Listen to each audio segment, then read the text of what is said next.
Do I have your attention now? Are we all entertained? Have we gotten your laughs out? Because I want to direct our attention to some more serious matters, okay? So, as a journalist and a global citizen, it is my duty to inform you on why the news that you hear on the news channels or the news that you see all over the internet is important. We have information flooding the internet about how to be beautiful, how to be stylish, how to be healthy, how to take care of your hair, how to get your money up, everything. And in addition to this, we have those hard news stories that can be boring, can be sad to hear about. And sometimes basically I hear a lot of our peers saying that they don't listen to news, why does it matter, it's not their problem. But I think we actually need to be more aware of what is going on all over the world. And as Princess Paku, as a Nigerian, I want it to be a lesson to Nigerians because I feel like we're going somewhere. The youths of our country, we have a mission ahead of us. If we're constantly complaining about what is going on in the country now, we need to begin to talk about how we're going to change it. We need to begin to talk about how our mindset is to be able to change it.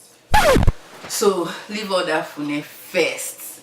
I'm going to be completely honest with you. See, I even removed that wig because this is no joking matter and the thing is paining me inside here, okay?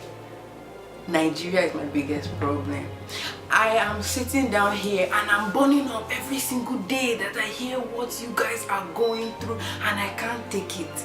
And I too want to return. Yes, I may be living it up in Yankee, it's looking all fresh and nice, but at the end of the day, the truth of the matter is whether with papers or whether without papers, I'm always going to be second class ranking in this country. On all the forms, they call blacks minority. What percentage of minority are you? Who is the majority? Like, what type of wala is that when I have a whole country full of resources waiting to be amazing? I have to be here because no lights, no water, data wants to be 5 million naira. Like, I want to come back to my home country, and if this is what I have to do to make sure that Nigeria is better, I'm going to talk to you people. We must all do it. Nigerians in diaspora, Nigerians in Nigeria, Nigerians in space. Man, I don't care where any Nigeria is. We all have to come together and be talking to ourselves about how we're going to change this story. Now, 2019 elections, they're already floating around rumors about which new old people want to come back and do it. Listen, we can't have it again. I'm tired. Aren't you tired? We need new things to happen and we need to start thinking, okay? At the end of the day, I go on Twitter and I see all these intellectual comments. People are tweeting and you still see people reply to it with the most stupid thoughts. We need to make sure we're all on the same page and we have to understand who the majority is. I don't want to be a minority in my own country. I want us to be unified as a majority, thinking the right ideas, having the right vision for our future. So as much as I'm a journalist and a global citizen, the most important thing is Nigeria to me and making Nigeria better. And that's what I want to make sure that you understand. Why I'm doing this, because I can talk about, listen, I can talk about Nigeria day in, day out. Wake me up from sleep, I'm ready to talk about Nigeria. That's why I'm doing this, and I will talk about Nigeria because this is my contribution to the Nigerian struggle. But I don't think there's enough explaining why you need to know about those stories. So I'm going to try as best as possible to give you these stories, tell you why they matter, and entertain you all at the same time.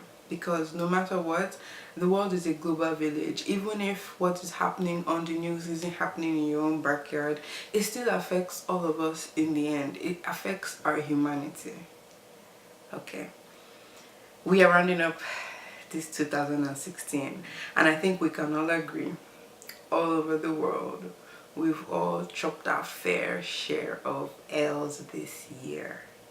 Whether it's individually, whether it's globally, whether it's just nationally, everybody has had their own share of shocks this 2016. So I want to start some videos on a couple of the most trending topics of this year and what lessons we should draw from it. So moving forward into 2017, we are more aware and we know how better to address different issues, so we can begin to think of ways that we could be more a part of the solution and less a part of the problem. You see, things that happen in other places are lessons for everybody everywhere. It can happen to anybody, and we have to take those lessons from those other people and apply it to ourselves and make sure that we don't end up in those situations too, and help others maybe in the process. So please subscribe and keep watching.